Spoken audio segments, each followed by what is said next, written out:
আমার সাউদে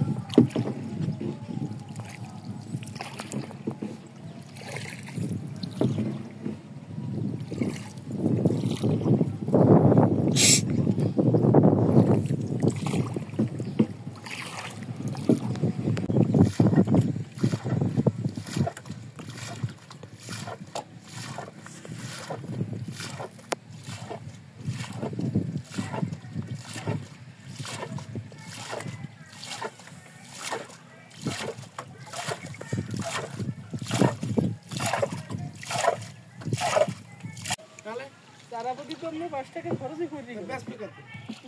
আমরা তো বেশি আর 9 টাকা 8 টাকা। তাহলে কত লাখ টাকার মাল দেয়, কোটি টাকার উপরে মাল দেয়। নাম কি? আমার নাম ওই মোহাম্মদ বাদশা মিয়া। মোহাম্মদ বাদশা মিয়া। জি। আপনি কত বছর করেন এইগুলা? এটা আমি ছোটকাল থেকেই করি।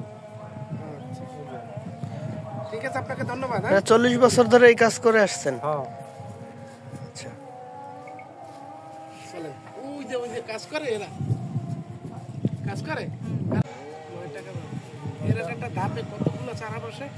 ধরেন 1100 1000 এরকম। 1100 1000। তো একটা ধাপে মোট টোটাল খরচ হয় প্রায় 10,000 টাকার মতো নাকি? হ্যাঁ, প্রায় 10,000 টাকা। তাহলে কতগুলো চারা বসাইতে পারেন একবারে? ধরেন একবারে পয়লা আনলে 1100 চারা ধরুন। 1100। কয়বার এখানে চারা উৎপাদন করতে পারেন? 4বার উৎপাদন করা। 4বার। একটা ধাপে আপনার কত টাকা আপনার লাভ হয়? লাভ এটা হইলে আমরা যে লাভটা, হ্যাঁ, লাভ এটা ধরেন কে এই যে করতে করতে যে আরে যাইয়া লাভটা বুঝায়, কিন্তু আগে কোনো লাভ বুঝায় না।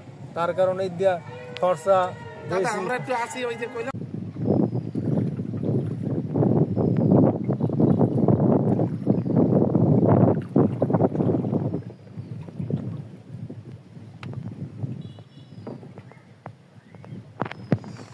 কোনটা? এই দেয় না, ওই দেয়। নাম কি? মোহাম্মদ রেজাউল।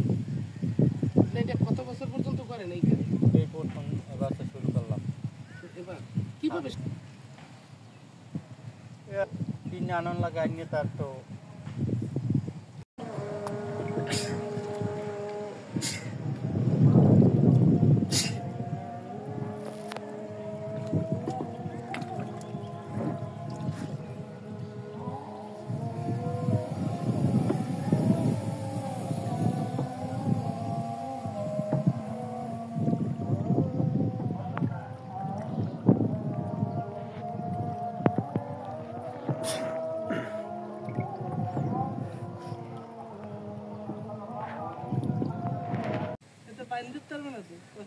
দেখেন একটু সিধা।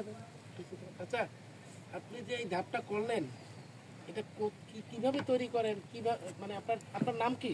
আমার নাম মোহাম্মদ ইব্রাহিম। ইব্রাহিম। আপনি এই ধাপ তৈরি করতেছেন কত বছর যাবত? আমি এই ধাপ তৈরি করি, ধরেন আমার বয়স 52 হয়েছে, কিন্তু আমরা ছোটকাল হইতেই আমরা করি।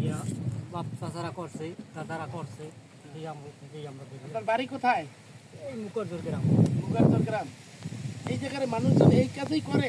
এই কাজই করে, অধিকাংশ মানুষ এই কাজ করে। কচুরি থেকে তৈরি করে। কচুরি থেকে? হ্যাঁ। কিভাবে করলেন প্রথমে? কি আর সেটা তো আইটেমগুলো আর কচুরি ফার নামে দেখান লাগে। না, এখন প্রথমে